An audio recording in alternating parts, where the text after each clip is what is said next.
Today, at my son's birthday laser tag game, a grandfather sitting next to us started to cry.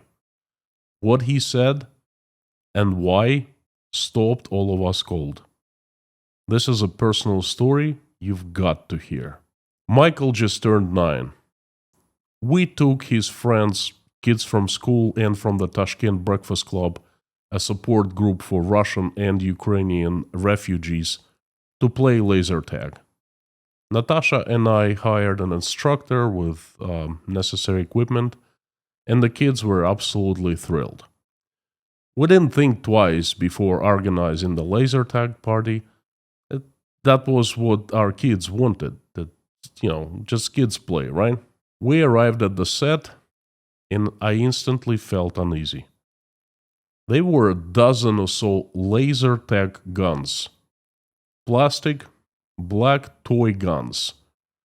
And I'll be honest, even toy guns make me uneasy these days. They're plastic, they're nothing like real guns, but the shape still reminds me of tragedy. Well, still, it was a birthday and all kids were absolutely excited, so we went ahead. The instructor took the kids and the game went on.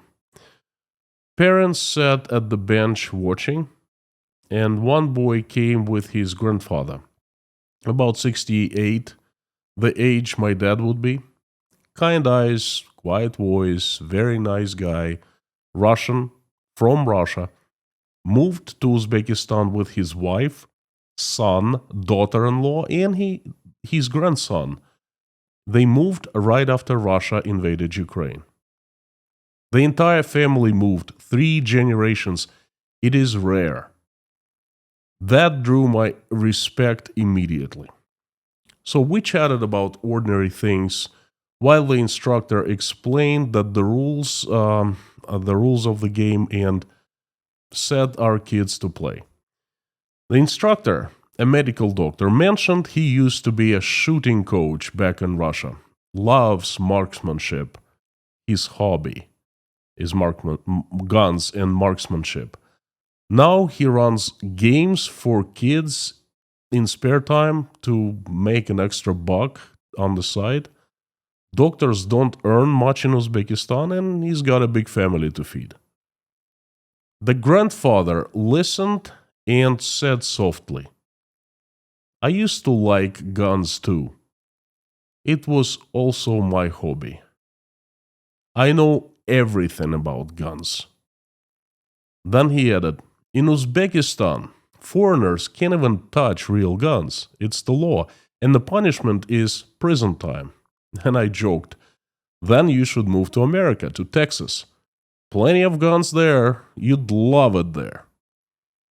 He looked at me and said, very calmly, touching guns make me want to vomit now. He told us that in the 80s he had worked at Baikonur, the old Soviet spaceport. He was in charge of a security team and had people from different parts of the USSR. He made 2 friends working there. They later became his very close friends. Both were from Mariupol, Ukraine. He paused. His throat caught. And then, right there on the bench, sitting among us, he broke down emotionally. He started sobbing uncontrollably. He tried to squeeze the words out, but spasm in his throat didn't let him speak. He tried to hide it first, covering his eyes, but the tears came anyway. A complete emotional breakdown of an old man right in front of us. And after half a minute or so, he got the sobbing under control, and he was really trying. He didn't want us to see him like that. And he started speaking. 2 of my best friends since our young days are there. Their homes, their families are there, he said.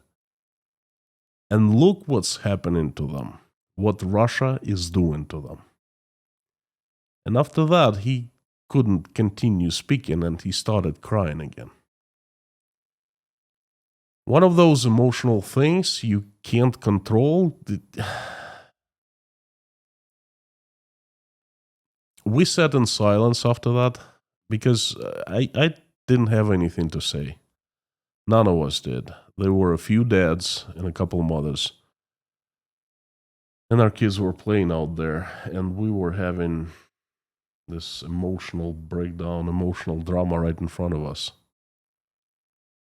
Sometimes there are no smart words, just presence, and that was exactly the moment.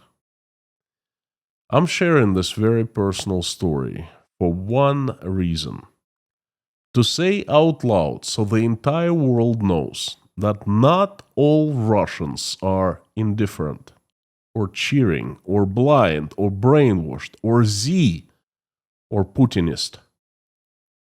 Many are hurting, bleeding. Many are ashamed. Boy, am I ashamed of what? Many think of Ukrainians and can't hold it together. For that grandfather, guns aren't a hobby anymore. They are a symbol of aggression, loss, and tragedy. I saw pain, grief, love, and humanity today. I was touched very deeply. If you take anything from this video, let it be this: there are some of us Russians who still feel, still care, still love, and who still cry. It is not our choice.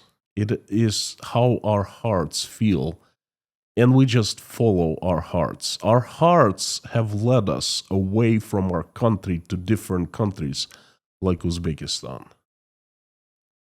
There are not many of us, but we're still here.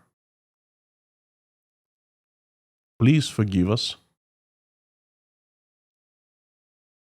Thank you for watching and listening. Be kind to one another.